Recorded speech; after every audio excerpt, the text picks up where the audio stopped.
Okay, so we've got this really interesting transcript here. It's from Natasha at Shine with Natasha on YouTube. Yeah, I saw that one. It's all about creating these, what does she call them, signature video series. Exactly, signature video series.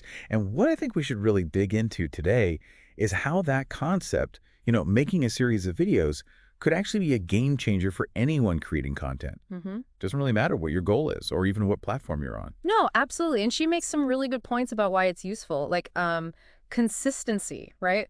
Posting regularly without that constant scramble for new ideas. Right, and getting people who already follow you re-engaged, that's huge. Totally. Plus, bringing in new people, new eyeballs, and actually boosting, your results, Yeah. conversions, community growth, whatever it is you're aiming for. Okay, so let's break it down. First things first.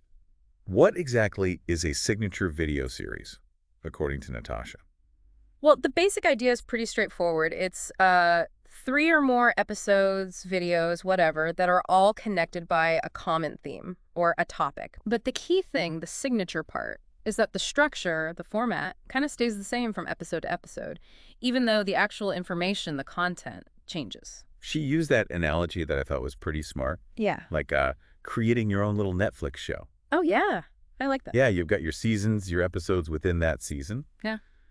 It makes it relatable, I think. Gives you a framework. It does, and it really emphasizes how flexible this approach is. That's a big takeaway. Flexible how? Well, she stresses it's not just for, one type of creator or business. Doesn't matter your niche, your industry, fashion, finance, whatever.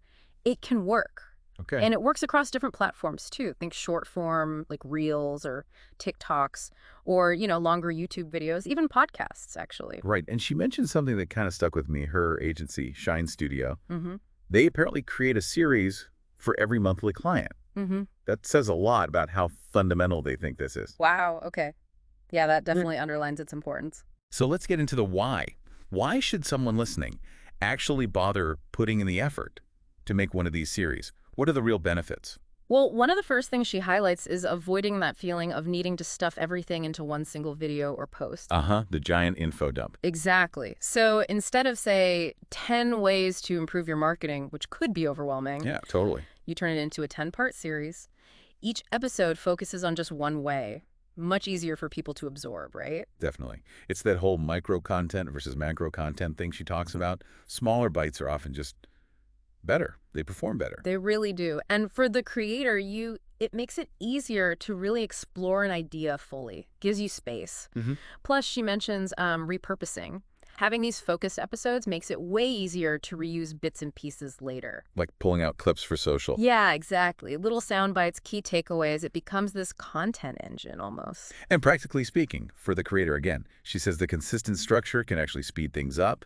Filming, editing. Oh, for sure. If you know the basic flow of each episode, you're not reinventing the wheel every single time. Saves mental energy, saves time. Makes sense. Yeah. But there are bigger strategic reasons too, right? Beyond just efficiency. Yeah, definitely. She talks about the algorithms. Ah, yes. The algorithm. Right. By consistently creating content around a specific topic in a series, you're basically teaching the algorithm what you're all about. So it gets better at showing your stuff to the right audience. Exactly. It helps with discoverability, getting your content recommended. It's like giving the algorithm clear signals about your expertise. That's a huge plus. What about finding new followers? How does the series help there? Well, think about it. Someone might stumble across just one episode, maybe episode 3 of your series, because it answers a specific question they had. Okay. If they find that valuable, they're much more likely to go, oh, this is part of a series, and check out the other episodes, or even subscribe. It's a natural pathway in. A good entry point. Like a gateway drug for your content. Huh. Sort of, yeah. In a good way. And it's not just for new people. She also talks about nurturing your existing audience. Also. Because, let's be real, people miss stuff. They don't see every post. True. A recurring series is like this reliable appointment. It brings people back, reminds them you exist, keeps delivering that value they expect, keeps you top of mind. And then there's the more direct, goal-oriented stuff like calls to action. Right. This is where it gets really strategic. Because you're diving deep into a topic over several episodes, you can naturally weave in things like, Maybe a free download related to the series topic. For grow your email list. Exactly. Or you can more naturally promote a relevant product or service. It doesn't feel as forced because you've just provided a ton of value. It works whether you're doing affiliate marketing, selling digital products, promoting services, working with brands. It just fits. She gave her own example, didn't she? Her Yeah. Simple Video Systems series. Yeah, she did. Said it led to significant list growth, YouTube channel growth, more AdSense money. And doubled views and engagement. Those are pretty compelling numbers. They really are. And she mentioned client results too, viral videos within a series, actual sales coming directly from series content. That's powerful proof. Okay, I'm convinced. So if someone listening is thinking, all right, I want to try this, what are the key things they need to consider? First steps. Natasha flags a few important points. One is the name. Do you need a fancy name for your series? Good question. She says, basically, no, it's optional. Don't get hung up on finding the perfect name. Oh, good. That can be paralyzing. Totally. What is important, though, is having some kind of signature element, something that makes it instantly recognizable as part of that series. Like what? Could be a consistent intro, maybe a specific hook you always use, or the structure itself becomes familiar, or even just a visual thing, a graphic overlay, specific captions, the way you film it. So recognizability is key, not necessarily a clever title. Exactly. Don't let naming stop you from starting. Okay. What about the format? Does it have to be a talking head, just you on camera? No, definitely not. She's clear on that. Lots of options. Could be storytelling vlogs, behind-the-scenes stuff, green screen videos, even simple text on screen with B-roll footage. She gives the example of fashion creators doing week of outfits or breaking down a capsule wardrobe. Ah, yeah, I've seen those. So the format should fit you and the topic. It doesn't have to be complicated. Good to know. And length. Like how many episodes, how often should they come out? Is there a magic number? No magic number, apparently. Yeah. Choose a number of episodes that makes sense for the idea you want to cover. It could even be ongoing. Ongoing. Yeah, like a regular weekly feature, perhaps. The main thing is recurrence, making it something people can expect. Consistency again. Yep. Avoid huge gaps where people forget about it. She suggests weekly, maybe same day, same time, can work really well to build that habit, but you can still post other stuff in between. Okay, cool. So we know why to do it and how to think about setting it up. What about pitfalls? Common mistakes people make. She listed a few big ones. Number one is probably trying to pack too much into each episode. Back to the info dump problem. Exactly. The whole point is to break it down. Focus on one main idea per episode. If you have more to say, great. That's probably another episode. Stretch it out. Resist the urge to overstuff. Yeah. Got it. What else? Creating the wrong series, meaning creating something you think is cool, but it's not actually what your audience wants or needs. So audience focus is crucial. Absolutely. Think about their questions, their problems.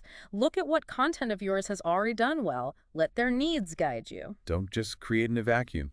Makes sense. Any other mistakes? Yeah, not making it feel signature enough. It should clearly look and feel like your brand. Right, the recognizability thing again. Visuals, location, style. Put that stamp on it. And another one, not doing it often enough. Your first series might not be perfect. That's okay. The learning process. Exactly. You get better by doing. Look back at what worked, what didn't, and try again. Keep practicing. Treat it like building a skill. Yeah. And the last mistake she mentioned. Trying too hard to be completely groundbreaking every time. Interesting. Explain that. Well, while new topics are fine, she suggests leveraging stuff you already know works. What questions do people always ask you? What are your main content pillars? What relates to your offers? What older content was popular? So use existing proof of concept. Yeah. Build on what's already resonating. It gives your series a much better chance of success than starting completely from scratch with an untested idea every single time. That's really practical advice. Build on your wins. Now, she did briefly plug her workshop, right? She did, yeah. Said it's designed to help people, figure out their topic, structure, format, how to use it on different platforms, basically how to make it drive results. And it has templates and an action plan. Yeah, a 30-day plan and these Flowist templates she mentioned, which apparently helped her get a lot of subscribers from one series. And there was a discount too, I think. $10 off with a link in her video description, she said. So if someone wants that extra guidance, it's an option. Worth checking out if you feel like you need that step-by-step. Okay, let's try and synthesize this. If you had to boil down Natasha's core message about signature video series, what would it be? I think the main takeaway is just how powerful and adaptable this strategy is. It's not some niche tactic.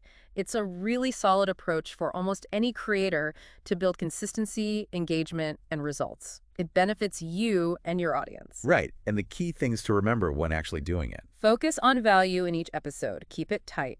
Understand your audience. What do they need? Make it recognizably yours. Brand it. And be consistent. Let people know when to expect it. Excellent summary. Okay, so here's something for everyone listening to maybe chew on this week. Look at the content you already have. Or just think about the questions people ask you all the time. Is there a theme there? Could that be the start of your own signature series? What's a topic you could explore over multiple episodes to really connect with your audience in a new way? Ooh, good prompt. Lots to think about there. Definitely. Well, thanks for diving deep into this with me today. My pleasure.